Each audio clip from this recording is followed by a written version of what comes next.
was always about the idea and having fun, and whatever comes my way, I've always been able to deal with it. In the ad biz, I was the original madman. You know, I experienced 3 martini lunches. I had gone through all of that.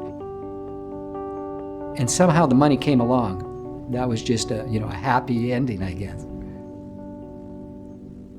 I actually just moved into a new loft studio.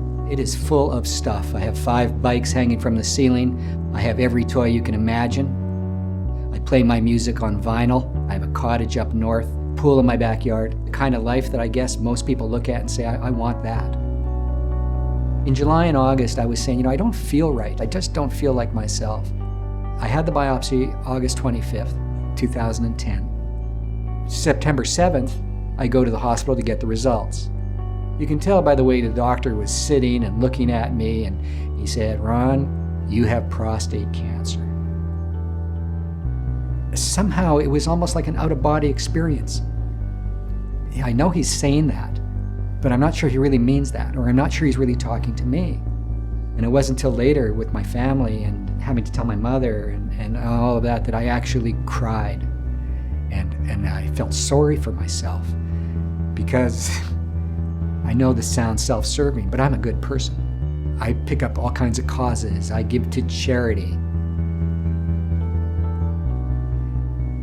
And I really didn't care about that next ad. I didn't care about all that stuff that used to drive me, that was life and death. That was, I got to jump on a plane and miss my daughter's dance recital because a client said they needed something. And I thought, all those years, and look at me now.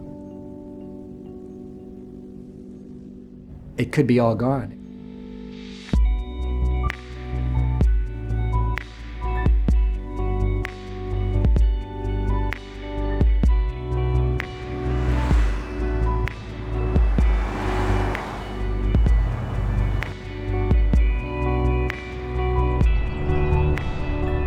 Well, Ron was on active surveillance, so he had monitoring with PSAs and rectal examination of the prostate and a repeat biopsy, which is a critical part of active surveillance.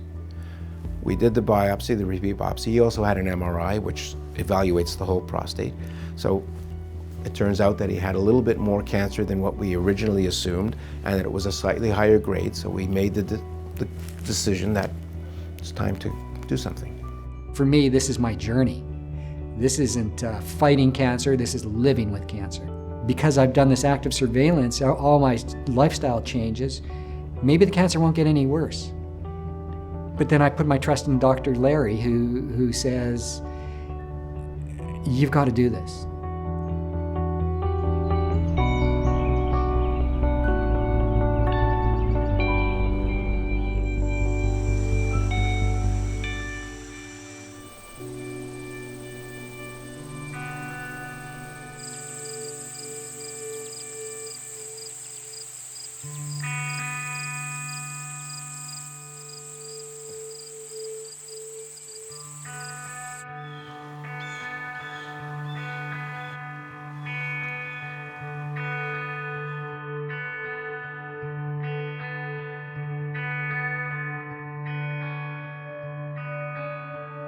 It's the 13th day after surgery.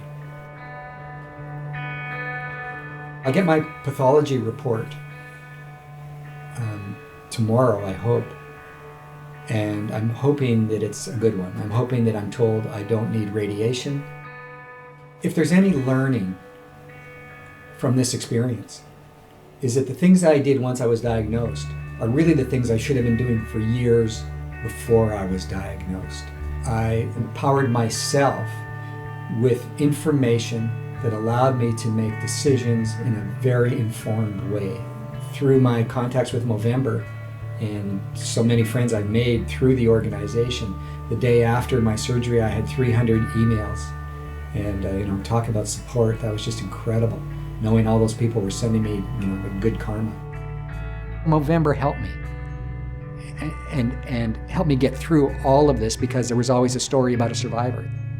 Really, through Movember, learned a lot about the treatments, about the camaraderie, about all those things, and it's made my journey much less scary. Sometimes, over the years, I've lost my biggest client, and thought, oh my God, it's the end of the world. But it isn't. And I wake up and I'm good and I'm still getting dressed and going to work and got another client. And so life is like that. You can't rewrite this script. You can't do a retake and say, you know what, let me go back a bit, and change courses, and I don't have this cancer. So my journey now is this. My journey now is to be the same person I've always been with dignity and get through this. But not in the sense of, gee, I survived cancer. I don't even know if I've survived it yet. I think what cancer has done for me is that I am myself, only better.